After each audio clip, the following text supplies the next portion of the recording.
ইশতেহারে, নির্বাচনী ইশতেহারে যেই প্রায়োরিটি গুলো সেট করা ছিল সেই প্রায়োরিটি অনুযায়ী সেই খাতগুলোতেই আমরা সহযোগিতা চেয়েছি এবং তারাও রাজি হয়েছেন এবং সেই খাতগুলোর উন্নয়ন হলে তার কোনোটার ক্ষেত্রে ভারত সরকারও সেই উন্নয়নের থেকে তারা লাভবান হবেন।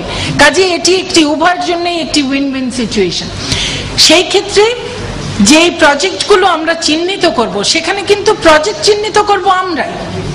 সেখানে ডিসবার্সমেন্টের ক্ষেত্রে ডিসবার্সমেন্টটা কি পদ্ধতিতে হবে সেটার ব্যাপারে তাদের কোনো সে থাকতে পারে, কিন্তু কোন প্রকল্প আমরা গ্রহণ করব সেটি সম্পূর্ণ অ্যাক্সেস থাকবে, আমাদেরও অ্যাক্সেস থাকবে, নেপাল ভুটানেরও অ্যাক্সেস থাকবে, ভারতেরও অ্যাক্সেস থাকবে।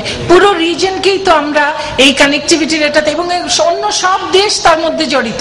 পুরো এশিয়ান হাইওয়ে বলুন বা এশিয়ান রেলওয়ে বলুন, তার সঙ্গে যুক্ত হওয়া থেকে শুরু করে আমরা এই পুরো কানেক্টিভিটিটা, এই জিনিসটাকে নিয়ে আমরা কিন্তু আমাদের অর্থনৈতিক উন্নয়নকে ত্বরান্বিত করার কথা যেমন ভাবছি, আমাদের এই দেশটিকে আমরা পুরো একটি এই অঞ্চলের ইকোনমিক হাব হিসেবে যেমন তৈরি করবার কথা ভাবছি, একই সঙ্গে মানুষের এবং পণ্যের যেন অবাধ চলাচলও সম্ভব হয় সেটিরও কিন্তু আমরা ব্যবস্থা করতে চাইছি এবং সেটি অর্থনৈতিক উন্নয়নের জন্য অবশ্যই প্রয়োজন।